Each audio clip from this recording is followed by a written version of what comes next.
Sócrates, ¿acaso tienes nodriza? Trasímaco.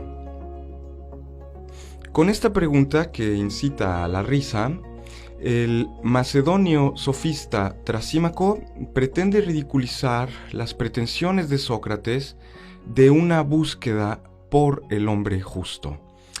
Es así que en el diálogo de la República se inaugura uno de los temas más apasionantes con los que uno puede toparse en el planteamiento antiguo y que tiene que ver con la naturaleza de lo justo.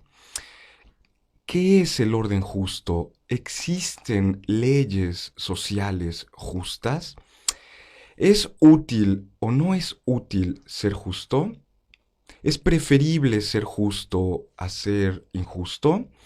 Preguntas todas ellas que no solo aparecen en este diálogo, sino también en aquel diálogo temprano de Platón llamado Critón, en el que Sócrates, antes de ser condenado a muerte, tiene un diálogo imaginario o real, un diálogo filosófico en todo caso, con las leyes. En el momento en el que Sócrates está a punto de padecer una condena que a ojos de su amigo Critón era injusta, Sócrates hace un razonamiento a favor de las leyes. Son las leyes, con su justicia, las que han hecho de Sócrates el ateniense ejemplar que nosotros conocemos. Es así como los saludamos a toda nuestra audiencia y también me complazco en saludar a mi querido colega José Juan, que nos puede dar algún punto respecto a este tema tan interesante que es ¿por qué deberíamos obedecer las leyes si parece ser que es más redituable, incluso parece ser que es más benéfico no seguir la normatividad social, hacerse un poco de la vista gorda y, digamos, tal vez no tomar el ejemplo de Sócrates, sino pensarlo un poco como Critón, ¿no? Bueno, tratar de evadir la ley. No sé cuál sea tu punto de vista, estimado José Juan. Sí, la experiencia reiterada nos ha revelado que uno de los las primeras respuestas que tiene el ser humano ante un sistema normativo es buscar la forma de evasión de la ley. Y eso tiene una explicación teleológica también. No es que el hecho sea solamente que queremos violar las leyes porque las queremos violar. A ver, vamos a pensar cómo se entendía quizás un poco la ley en el ámbito o en el contexto en el que este diálogo del Critón está escrito. Habría primero que matizar el hecho de que la democracia, como se entendía en su espectro primitivo, o al menos en su espectro creador, quienes le dan la génesis a la democracia son los atenienses, no tendía al hecho de que cualquier persona hiciese leyes. Eso es un primer aforismo que tiene que quedar muy claro. Y yo, por ejemplo, cuando doy clases de filosofía del derecho, que ahora me toca a mí estar en esta posición, trato de explicarlo a la luz de otro diálogo, que también es un diálogo muy interesante, aunque algunas personas que son expertos en el platonismo consideran que no es un diálogo realmente escrito por Platón. Este diálogo se conoce como Sócrates y un amigo. Básicamente se conoce así porque no sabemos quién era el amigo. ¿Recuerdas tú que Ujú. los diálogos son escritos o son nombrados de conformidad con quien Sócrates tenía la interlocución? Así es. Pero resulta que en este diálogo, el diálogo de Minos, también así se le ha bautizado por otros conocedores del tema, Sócrates va caminando con un amigo y este amigo quiere saber acerca de qué son las leyes y cuál es su naturaleza, qué es lo justo, qué es lo injusto, qué es lo correcto y lo incorrecto, que también eran parte de las discusiones tradicionales ya en el pensamiento socrático. Pero hay una parte en el diálogo cuando Sócrates, haciendo gala de este magistral método que él tenía, llamado mayéutico, consistente en una actividad recíproca de preguntas y respuestas, le pregunta a su amigo que qué era lo legal, qué era lo correcto, qué era lo justo. Y esto encaminado a defender o a definir qué son las leyes. Y el amigo le dice, bueno, es que lo legal es aquello que es legítimo. O sea, Ujú. lo que la ley dice que tiene que ser así. Y bueno, hay una actitud ahí, por ejemplo, que a mí me llama mucho la atención en Sócrates, que también era muy característica en él, que con una ironía de esas particulares que tenía Sócrates y que, como lo comentábamos en la vez anterior, fue la misma que lo llevó a la muerte, ridiculiza este argumento. Y él dice, Ujú. la ley no es lo que es legítimo solamente. Pero yo quiero llegar al punto, y perdón que haya tomado tanto tiempo, ahora te regreso el micrófono, Ujú. en el que Sócrates expresa que la misión del legislador, mucho ojo con lo que voy a decir porque es una frase maravillosa, la misión del legislador es convertirse en pastor de almas. Es decir, Ok. en la percepción de Sócrates y de esa democracia primigenia, el legislador tiene una función cardinal en la vida societaria. Él inspira el alma de las personas a guiarlas a lo correcto. Sí, porque en el fondo hay como una especie de supuesto que tiene Sócrates, y también lo va a tener de cierta manera Platón. No solo en el diálogo de Critón, sino posteriormente, por ejemplo, en el diálogo de la República o en el diálogo de las leyes. Y hay una idea central, es el presupuesto, lo repito, de que las leyes están encaminadas hacia la consecución del bien común. Ese es el objetivo de las leyes. Entonces, de pronto, Platón, Sócrates, piensan que el legislador debe ser él mismo un conocedor. Él tiene que tener la episteme, como lo vimos la vez pasada, de lo bueno. Él no puede ser cualquier legislador. No cualquiera puede legislar. El que legisla debe conocer lo que es bueno, porque con base en ello va a determinar normatividades sociales. Si el legislador no conoce lo que es bueno, lo más probable es que esas leyes nunca logren su cometido de hacer una convivencia justa entre los seres humanos. Pero aquí aparece un problema. Bueno, ese es como, digamos, el presupuesto, ¿no? El legislador debe saber lo que es bueno, él mismo debe ser justo. Pensemos la imagen de un juez. El juez no puede ser una persona corrupta, ¿no? Un juez que necesita dinero para portarse bien, o un juez que necesita que alguien lo esté vigilando para hacer bien su trabajo, pues no es una persona justa. Entonces, alguien así no puede ser juez. Pero resulta que no todos somos así. Y de hecho resulta una cosa que también es algo que Critón le dice a Platón, perdón, le dice a Sócrates, ¿no? ¿Qué pasa si las leyes que te están condenando a muerte son ellas mismas injustas? En lugar de orientarte hacia la consecución del bien y de la justicia, son leyes pues que dañan tu integridad, ¿no? Pensemos, ha habido incluso históricamente muchas leyes que podríamos decir que son injustas, ¿no? A mí me viene mucho a la mente las leyes de la segregación racial de Nuremberg con el Partido Nacional Socialista Alemán, ¿no? Entonces ahí, bueno, si la ley es lo bueno, es lo justo, ¿qué pasa con estas leyes tan atroces, ¿no? En fin. Sí, lo que pasa es que aquí también habríamos que distinguir un principio, por ejemplo, en la teoría general del derecho y en la teoría del Estado inclusive, que evidentemente pueden haber estados de derecho. Vamos a explicar un poco qué significa esta idea. Un estado de derecho es básicamente aquel estado que está basado en leyes. Ahora, Ok. no estamos prejuzgando la justicia o la injusticia de esas leyes y los Ujú. ejemplos que tú pones son magníficos. Piensen ustedes, por ejemplo, que en esos famosos tribunales de Nuremberg, cuando los sobrevivientes al régimen nazi se defendieron a sí mismos, daban una defensa que no es nada visible. Ellos decían, solamente hicimos lo que la ley mandaba. Y si tú revisas, Ujú. por ejemplo, la Constitución de Weimar y estas leyes nazis que se celebraron al amparo de esta Constitución, pues en realidad no hay nada fuera de la ley. O sea, la ley mandataba que los nazis segregaran a Ujú. grupos en situación de vulnerabilidad, como lo eran los judíos, los testigos de Jehová o los polacos.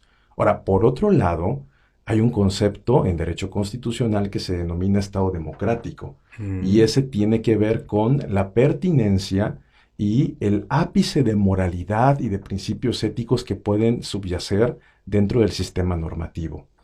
Ok, eso es interesante porque en las discusiones que ha habido a lo largo de la filosofía y de la historia del pensamiento, tenemos justamente dos visiones, diríamoslo así, un poco enfrentadas respecto a este tema, ¿no? Por un lado, tú lo sabes bien, está la perspectiva del derecho natural, ¿no? Una perspectiva así llamada jus naturalista, que de pronto una afirmación podría ser, hay más derecho del que el derecho positivo existe, ¿no? O hay más justicia que la justicia legal, y otro sería un poco el positivismo jurídico, ¿no? Es decir, derecho es lo que el derecho dice que es derecho, si la Constitución es el derecho, y eso es lo justo. Entonces, bueno, ahí hay un tema, pero antes de eso sería bueno dejar refrescar las ideas e ir a un corte. Me parece perfecta esa idea. Vámonos a un corte, por favor.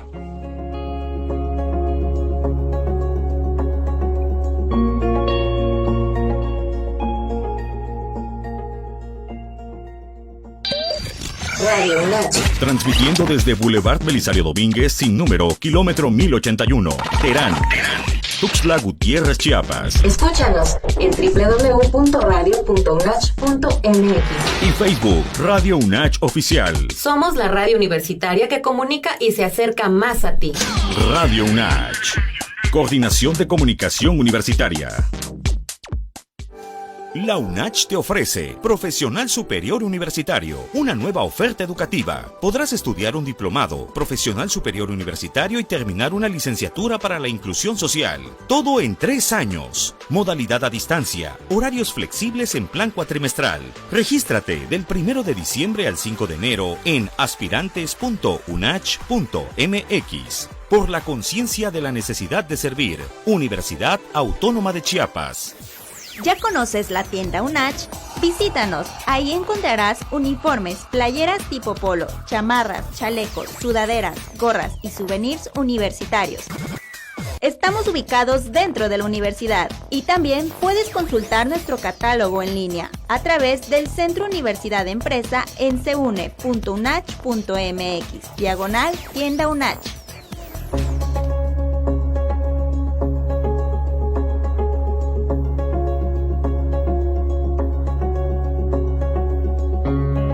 Bienvenidas y bienvenidos nuevamente a este espacio cultural denominado El Rincón de Sísifo, transmitiendo desde la Universidad Autónoma de Chiapas a partir de Radio UNACH, frecuencia universitaria.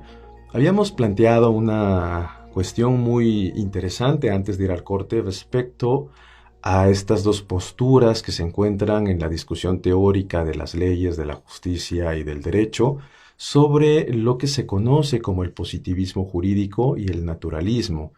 En términos sencillos, el positivismo jurídico es hacer solamente lo que dice la ley.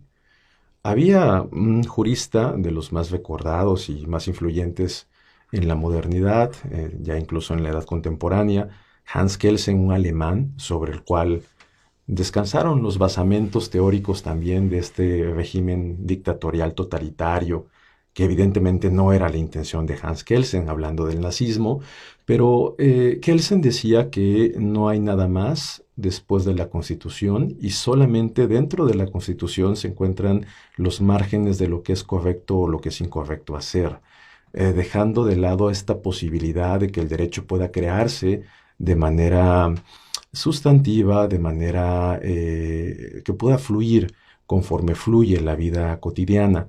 Y claro, por otro lado está la tesis del naturalismo que se contrapone a esta idea tan cerrada de la visión del derecho y que vale la pena en este momento comentar, por ejemplo, siguiendo esta ejemplificación que hemos tomado respecto a regímenes que han tomado la idea del derecho a como lo dice la ley y que han justificado una suerte de actividades que, vistas a contraluz, no son nada acompañadas de justicia. Resulta que después de terminada la Segunda Guerra Mundial, en este periodo de posguerra, sucede algo muy interesante, no solo en Alemania, no solo en Europa, sino en realidad en todo el mundo respecto a la cosmovisión de cómo entender a la justicia y su correlato, que son las leyes. Los juristas comienzan a preocuparse y a ocuparse de imbuir en el torrente jurídico principios dogmáticos, morales y éticos que pudiesen frenar esta subversión del positivismo a rajatabla de decir es mi palabra porque lo dice la ley y yo hago lo que quiera, aunque eso pudiera, claro, desembocar en actuaciones totalmente injustas, y comienzan a pensar en esta idea que hoy conocemos como la idea de los derechos humanos. Sí, pienso antes de llegar a la idea de los derechos humanos en un fenómeno histórico, en un representante histórico más bien de esa perspectiva positivista. Y me viene a la mente Thomas Hobbes. Y Thomas Hobbes, en su obra Leviatán, multicitada, muy famosa, etc., de pronto afirma que no hay justicia previa a la invención del Estado, ¿no? Previo a ese pacto social en el que de pronto los individuos renuncian al derecho de poder matarse unos a otros por beneficiarse a través de la seguridad, que puede dar un poder central. Pero al mismo tiempo, esa tesis de que no existe la justicia previa al derecho o previa a la Constitución, también guarda una gran belleza, un pensamiento muy valioso. Porque el positivista afirma que la justicia es una invención. No hay algo así como una justicia divina, no hay algo así como una justicia en el mundo natural, ¿no? Sino que la justicia es un artefacto humano, ¿no? Digamos, con todo ese relato que nos cuenta sobre el mundo natural, el estado de naturaleza, la guerra de todos contra todos, al final, el hecho de que los seres humanos convivan en un ambiente armónico y justo, pues no nace de un decreto de la divinidad, ni nace de un orden natural, sino que nos ponemos de acuerdo para no matarnos unos a otros. Entonces, es cierto, el positivismo puede tener un gran peligro porque, digamos, podríamos pensar que efectivamente, como ha señalado la perspectiva del justnaturalismo, hay elementos morales, éticos, que rebasan el carácter normativo del derecho. Y es ahí donde aparecen justamente estas discusiones en las que efectivamente los derechos humanos juegan un papel importante. Pero habría que decir también a nuestro público que los derechos humanos no son para nada derechos naturales, ¿no? Porque justamente una de las críticas que se ha lanzado a la perspectiva de que existen algo así como un derecho natural es tratar de considerar que en realidad eso que nosotros llamamos naturaleza, incluso naturaleza humana, lo que nos ha enseñado la filosofía de la modernidad es que también es una invención nuestra. Los propios objetos de la ciencia nos han mostrado que la capacidad creativa de los seres humanos pues es indispensable para el conocimiento del mundo natural. Entonces nosotros tampoco podemos apelar a una esencia última de los seres humanos, porque los seres humanos son cultura, son historia. Y entonces decir que alguien naturalmente tiene algún derecho implica meter una perspectiva metafísica muy fuerte sobre lo que nosotros somos, ¿no? Somos seres que tienen propiedades naturales. Y bueno, eso ha sido muy criticado desde la filosofía de la cultura, la filosofía de las ciencias sociales, ¿no? El avance de las ciencias sociales, pues nos ha mostrado que los seres humanos pues no solo son naturaleza, también son cultura, también son artefactos, ¿no? Y en ese sentido, justo los derechos humanos vienen a hacer esa mediación, ¿no? Porque los derechos humanos pretenden tener una carga normativa universal que el derecho positivo no puede lograr. Sí, yo creo que no es imposible el conciliar estas dos posturas que parecieran totalmente contradictorias. Claro que hay sus detractores y claro que hay sus benefactores de cada una de ellas, pero sí creo que sea posible porque, por ejemplo, obviamente en esta postura, por ejemplo, la postura de Hobbes, la idea de Leviatán, habría también que recordar que Hobbes es uno de los principales defensores del absolutismo. Por ejemplo, a San Agustín bien lo decía, el Estado, pues sin justicia, solamente es una banda de ladrones. Es que evidentemente alguien que te quita tu patrimonio, que limita tu libertad, siempre que no sea justo y legítimo, pues obviamente va a ser algo que desde la perspectiva de la política criminal podríamos decir es evidentemente un criminal. Pero sí hay, y yo te voy a poner un ejemplo y lo voy a poner en un ejemplo muy sencillo, quizás en una actividad del día a día. Pensemos, por ejemplo, en una señora, una persona con un hijo que no rebasa los 2 años, 1 año, que llega a un mercado y que ve que el niño está desfalleciendo por inanición, tiene hambre y no tiene algún alimento que proporcionarle. Claro, ella en este instinto cultural que tú bien comentabas, que es un instinto muy humano y que es una característica que también podría ser ontológica, que tenemos todos los seres humanos, de salvar la vida y de salvarle la vida al ser querido, toma un pan del mercado, de una persona que lo está vendiendo sin pagar, y se lo da al niño para que se alimente. Si vemos este ejemplo tan sencillo, tan poco trabajado, desde la perspectiva positivista, que funciona bajo una lógica formal, déjame explicarlo. No, por ejemplo, la construcción de los hipotéticos normativos en el sistema penal funcionan con una cierta lógica que se deduce de sí misma. Por ejemplo, un presupuesto normativo o un delito, la categoría delictiva en este caso, funciona con la siguiente hipótesis. Si A es, B debe ser. Si lo traducimos en un lenguaje más matemático. ¿Qué es la situación A? Que la persona tome algo que no le corresponde. Y en este caso lo fue. Tomó un pan y se lo da a una persona, que en este caso es su hijo, para salvar la vida. Entonces, como A se verifica en el mundo fáctico, en el mundo real, B debe ser. B es la consecuencia. Entonces, si el delito de robo dice que robar es tomar aquello que no te pertenece sin el consentimiento de quien debe darlo y con ánimo de dominio, entonces esta relación delictiva se configura en el ejemplo que acabo de dar. Pero todos estamos de acuerdo que eso sería injusto si lleváramos a esa persona a la cárcel, porque lo que pretendía era salvarle la vida a su hijo. Sí, ahí podríamos aplicar un poco ese criterio de summa lex, suprema injusticia, ¿no? Sí, la suprema evidentemente. ley es la suprema injusticia.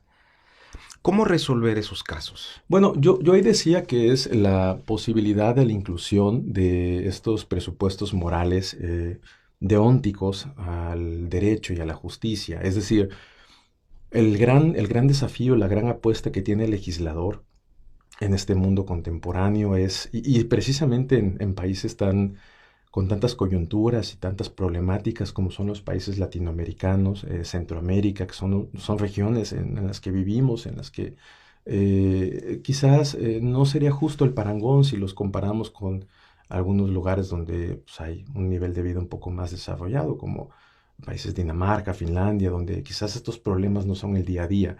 Creo que el gran desafío del legislador y de la legisladora en estos días es tratar sí de cientificar el derecho, sí ponerlo al nivel de una ciencia, pero no deshumanizar la justicia, no deshumanizar la administración de esa potestad punitiva que tiene el Estado.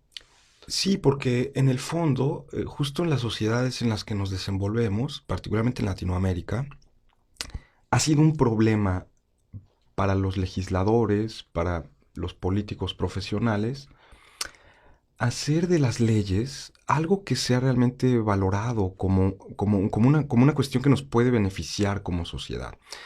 Pienso que parte de la característica cultural a veces, ¿no?, de cierta rebeldía contra las leyes por parte de la ciudadanía, pues tienen que ver con que si tú sigues las leyes, en realidad no te beneficias de nada, ¿no? Y parece ser que el beneficio real está en no seguir la ley, o sea, ¿cómo lograr haciendo mejores leyes, educando en la justicia, poniendo a todos a leer a Platón, a Hobbes? ¿Cómo le hacemos para...? Bueno, yo creo que es una pregunta que no te puedo responder. Tengo ideas propias, hipótesis, y creo que con esto yo iría finalizando mi participación el día de hoy. Y tiene que ver con lo primero que yo comentaba al inicio de esta emisión.